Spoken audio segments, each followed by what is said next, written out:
ओम नमो भगवते रामकृष्णाय। जीवन के लिए महत्वपूर्ण सीख स्वामी जगदात्मानंद जी की पुस्तक जीना सीखो से तुम्हारे भीतर अनंत शक्ति छिपी है, छिपा हुआ सत्य। इस प्रसंग में स्वामी जगदात्मानंद जी एक बहुत ही मार्मिक कहानी फादर फ्लेनेगन के प्रेम, धैर्य, सहानुभूति की प्रेरक कहानी सुनाते हैं। यह दिल को छू लेने वाली सच्ची घटना है। जंगलीपन से सौम्यता की ओर। स्वामी विवेकानंद जी कहते थे कि हर व्यक्ति ब्रह्म स्वरूप है, दिव्य है। जब हम यह जान लेते हैं कि चोर, साधु या दुष्ट सब व्यक्तियों के पीछे सर्वशक्तिमान प्रभु विराजमान है, जिनका क्षुद्र अहंकार मर चुका हो और उसके स्थान पर परमेश्वर ने अधिकार जमा लिया हो, वही लोग दूसरों में परिवर्तन ला सकते हैं। ईश्वर की उपलब्धि का होने पर हम किसी को भी बुरा नहीं समझेंगे। इस प्रकार का प्रसंग हम गौतम बुद्ध एवं अंगुलीमाल के जीवन में भी देखते हैं। इसी प्रकार एडी, जो कि अत्यंत हिंसक तथा क्रूर बालक था, उसको सुधारने में फादर फ्लेनेगन को कामयाबी प्राप्त होती है। आइए हम स्वयं स्वामी जगदात्मानंद जी से यह अविश्वसनीय घटना सुनेंगे। अमेरिका के फादर एडवर्ड जोसेफ फ्लेनेगन, जन्म का साल 1886 1886, मृत्यु का साल 1948 1948, कैथोलिक परंपरा के एक पुरोहित थे। उन्होंने उन किशोर अपराधियों को सुधारने का बीड़ा उठाया जो संगठित अपराधियों के कुसंग में पड़कर हत्या, लूटपाट, हिंसा तथा क्रूरता जैसे कार्यों में लिप्त हो जाते थे। उनके द्वारा स्थापित बालनगर में सभी जातियों तथा संप्रदायों के अनाथ बालक थे। पथभ्रष्ट अपराधी बालकों को भले तथा सदाचारी नागरिकों में रूपांतरित करने में वे जो प्रयास तथा धैर्य दिखाते थे वह अतुलनीय था। पुलिस द्वारा पकड़े गए युवकों को वे अपने बालनगर में ले आते। उन लोगों के आपराधिक कार्यों का दोषी पाए जाने के बावजूद फ्लेनेगन का विश्वास था कि प्रत्येक व्यक्ति मूलतः भला है और वे अपनी इसी धारणा के अनुरूप उनके साथ व्यवहार करते थे। उन्होंने उन लोगों पर विश्वास किया, उन पर प्रेम की वर्षा की, उनके द्वारा दिए गए सभी कष्टों तथा किए गए सभी उत्पातों को सहा और उनके कल्याण के लिए प्रार्थना तथा उनके उत्थान हेतु परिश्रम किया, ताकि उनके जीवन की गाड़ी एक बार फिर सही रास्ते पर लग जाए।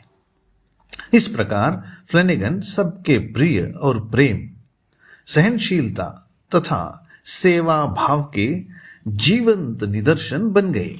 फ्लेनेगन का दृढ़ विश्वास था कि बच्चों को झिड़की, गाली या सजा के द्वारा नहीं, बल्कि उनके समक्ष एक अनुकरणीय आदर्श चरित्र प्रदर्शित करके ही उनका दिल जीतकर उन्हें सुधारा जा सकता है।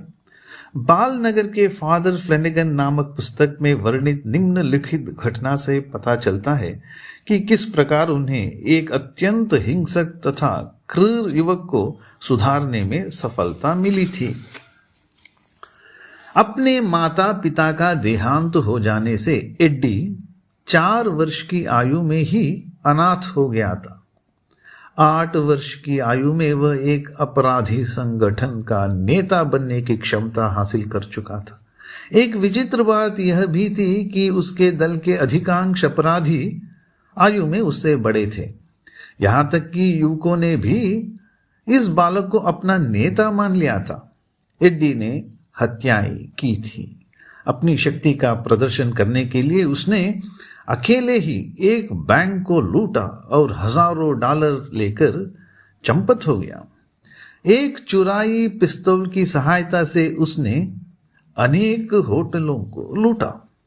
एक ऐसे ही अवसर पर जब वह एक वृद्धा की हत्या करने के लिए गोली चलाने जा रहा था, सुरक्षा बलों ने उसे पकड़ लिया। जब एड्डी बालनगर पहुंचा तो उसके मन में पुलिस का जरा भी भय न था। वह जानबूझकर बदमाशी करता, दूसरों पर धौंस दिखाता, सामने आई किसी भी चीज को लूट खसोट लेता और अपनी कक्षा के अन्य लड़कों के प्रति अनुचित भाषा का प्रयोग करता। यहां तक कि वह सबके द्वारा सम्मानित फ्लैनेगन का उल्लेख करते समय भी बुरे शब्दों का उपयोग करता। हर चीज को वह घृणा की दृष्टि से ही देखता। स्कूल के खेल कूद या वाद्य वृंद में भाग लेना या खेत में काम करना सब कुछ उसे उबाऊ ही लगता था। सार्वजनिक प्रार्थना के समय वह बिल्ली के आवाज की नकल उतारता, घंटों परिश्रम करके दूसरे लड़कों द्वारा निपटाए हुए काम को वह क्षण भर में बर्बाद कर डालता। बालनगर में उसके आने के 6 महीनों के बाद तक उसके चेहरे पर मुस्कान की एक भी झलक और उसकी आंखों में आंसू की एक भी बूंद देखने में नहीं आई। लोगों को लगता था कि उसके सिर से पैर तक केवल विष ही विष भरा है। छात्रावास के प्रबंधक से यह सब सहन नहीं हुआ। उसने फ्लैनेगन को एक पत्र लिखा। प्रिय फादर फ्लैनेगन, मैंने सुना है कि आपके मतानुसार इस जगत में कोई व्यक्ति बुरा नहीं है। क्या आप मुझे बताएंगे कि इस एड्डी नामक लड़के के विषय में आपका क्या कहना है? एक रात सोते समय एड्डी कराह रहा था। उसके चेहरे की ओर देखते ही फ्लैनेगन समझ गए कि उसे तेज बुखार चढ़ा हुआ है। यद्यपि वे एड्डी के अदम्य उपद्रवों से काफी कष्ट उठा चुके थे, तथापि फ्लैनेगन ने उन्हें पूरी तौर से भुलाकर बड़े स्नेह यत्न के साथ उसकी सेवा की।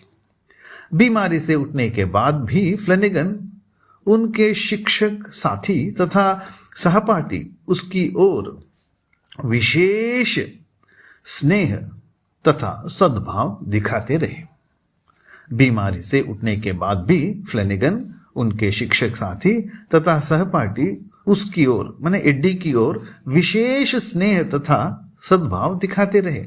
वरिष्ठ लड़के मनोरंजन हेतु उसे सिनेमा दिखाने ले जाते। भोजन के समय एड्डी का विशेष ध्यान रखा जाता। उसके लिए किसी भी वस्तु का अभाव नहीं होने दिया गया, परंतु इसके बावजूद एड्डी के चेहरे पर मुस्कान का कोई भी चिन्ह दृष्टिगोचर नहीं हुआ। एक दिन एड्डी सीधा फ्लैनेगन के कार्यालय में पहुंचकर बोला, तो आप मुझे एक अच्छा लड़का बनाना चाहते हैं? क्या आपको लगता है कि आपको इसमें सफलता मिलेगी? अभी अभी मैं मेट्रन को लात मारकर आ रहा हूं। इस पर आपका क्या कहना है?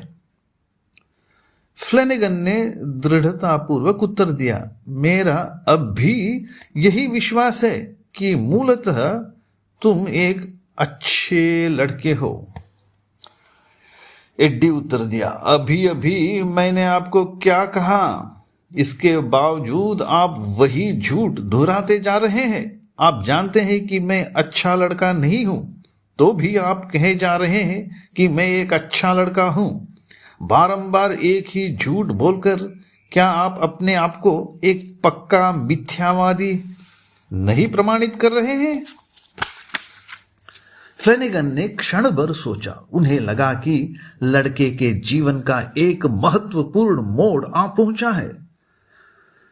उन्होंने एड्डी से पूछा, बताओ तो एक अच्छे लड़के की क्या पहचान है? एड्डी, बताओ तो एक अच्छे लड़के की क्या पहचान है? यही ना कि वह अपने बड़ों का कहना मानता है? एड्डी ने हामी भरते हुए सिर हिलाया।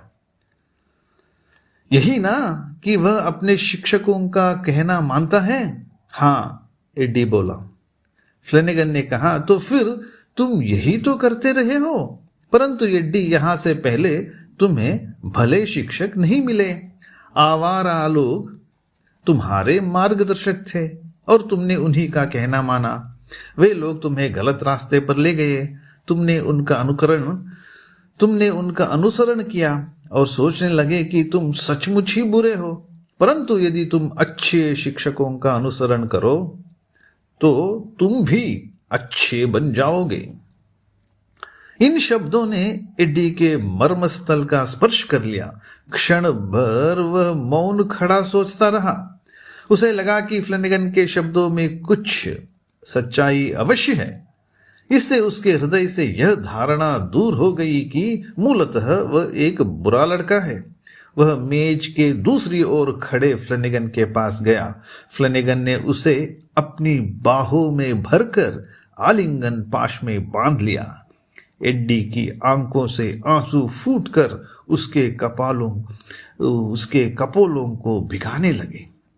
एडी की आंखों से आंसू फूटकर उसके कपोलों को भिगाने लगे। 10 वर्ष बाद एडी उच्च श्रेणी में पास होकर ग्रेजुएट हो गया। सेना में भर्ती होकर उसने युद्ध में भाग लिया।